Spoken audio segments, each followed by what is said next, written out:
letters, say letters. Why am I in my own way? Assalamualaikum warahmatullahi wabarakatuh. Perkenalkan, nama saya Aulia Marta Zahira. Nama saya Bella Margareti. Saya Maria. Saya Desani. Kita lagi di Bank Indonesia nih. Tempatnya Museum Bank Indonesia yang ada di Kota Tua. Nah, di sini kita akan menjelaskan tentang perjalanan Indonesia, perjalanan ekonomi Indonesia, dan juga perjalanan mata uang rupiah. Ini kita terus ya. Sejarah Bank Indonesia. Bank Indonesia didirikan pada tanggal 1 Juli 1953 sebagai Bank Sentral Republik Indonesia. Awalnya, Bank Indonesia berfungsi sebagai bank sirkulasi yang bertanggung jawab dalam mengeluarkan dan mengatur peredaran uang di Indonesia. Perkembangan awalnya pada tahun 1957, Bank Indonesia mendapatkan otonomi penuh dalam menjalankan tugasnya sebagai bank sentral. Bank ini bertanggung jawab dalam mencegah stabilitas nilai mata uang rupiah, mengatur kebijakan moneter, dan mengawasi perbankan di Indonesia. Pada tanggal 1 Juli 1953, Bank Indonesia mengambil alih The Javas Bank N.V., sebuah bank Belanda yang sebelumnya berperan sebagai bank sentral di Indonesia pada masa penjajahan Belanda. Nasionalisasi ini merupakan langkah penting dalam memperkuat kedaulatan ekonomi Indonesia. Pada tahun 1968, melalui Undang-Undang Nomor 13 Tahun 1968, Bank Indonesia kembali diberikan status sebagai bank sentral dan tidak lagi berfungsi sebagai bank komersial. Perubahan ini memberikan Bank Indonesia mandat yang lebih kuat dalam menjalankan perannya sebagai pengatur kebijakan moneter dan stabilitas keuangan. Seiring berjalannya waktu, Bank Indonesia terus mengalami perkembangan dan peningkatan dalam menjalankan perannya sebagai bank sentral yang profesional dan independen. Bank Indonesia terus berupaya untuk menjaga stabilitas ekonomi dan keuangan negara, serta meningkatkan peran dalam pengembangan sektor keuangan dan perekonomian nasional. Perjalanan ekonomi Indonesia dari zaman VOC hingga sekarang. Pada awal abad ke-17, Vereinigung Ostindische Compagnie atau VOC, salah satu perusahaan multinasional pertama dalam dunia, sejarah telah mendirikan basis operasional mereka di Kepulauan Indonesia untuk memonopoli perdagangan rempah-rempah dunia.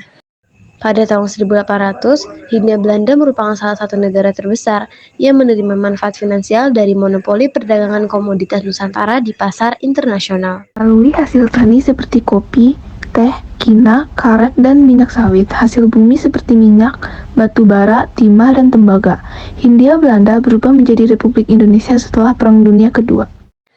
Pada awal abad ke-21, Indonesia berkembang menjadi kekuatan ekonomi terbesar di Asia Tenggara, sekaligus sebagai kekuatan ekonomi negara berkembang dunia, mengantarkan Indonesia menjadi anggota G20 dan masuk sebagai negara industri baru.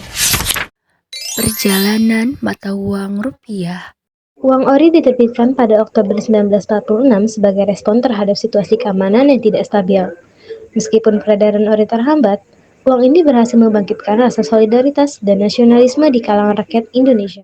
Untuk mengatasi kekurangan uang tunai setelah terputusnya komunikasi antara pusat dan daerah akibat agresi militer Belanda, pemerintah memberi mandat kepada pemimpin daerah untuk menerbitkan mata uang lokal yang disebut ori daerah. Ori daerah ini berlaku sementara di beberapa provinsi sejak 1947. Pada Desember 1949, Konferensi Meja Bundar menyepakati pembentukan Republik Indonesia Serikat atau RIS, yang menggantikan ORI dan ORIDA dengan mata uang RIS yang berlaku sejak Januari 1950. Menteri Keuangan Syafruddin Prawira Negara kemudian mengeluarkan kebijakan Gunting Syafruddin pada Maret 1950, yang melibatkan pemotongan uang kertas The Javas Bank dan Hindia Belanda dengan pecahan di atas 2,50 florin. Setelah Indonesia kembali menjadi Negara Kesatuan Republik Indonesia pada Agustus 1950, uang RIS tidak berlaku lagi. Bank Indonesia memiliki wewenang untuk menerbitkan uang pecahan Rp5 ke atas, sedangkan uang kertas pecahan di bawah Rp5 dan uang logam menjadi kewenangan pemerintah Indonesia. Bank Indonesia mulai menerbitkan uang kertas pada tahun 1953 dengan tanda tahun 1952, dicetak di percetakan Inggris dan Belanda. Selain itu, NV, percetakan Kebayoran, juga mencetak sebagian pecahan Rp10 dan Rp25. Bank Indonesia juga menerbitkan uang khusus peringatan dalam jumlah terbatas untuk memperingati peristiwa penting atau tujuan tertentu. Thanks for watching. Please subscribe.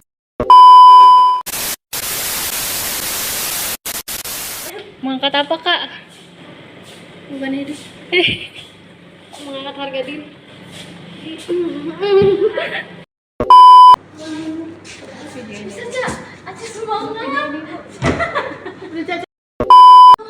Gimana, Cak? Menyala abangku.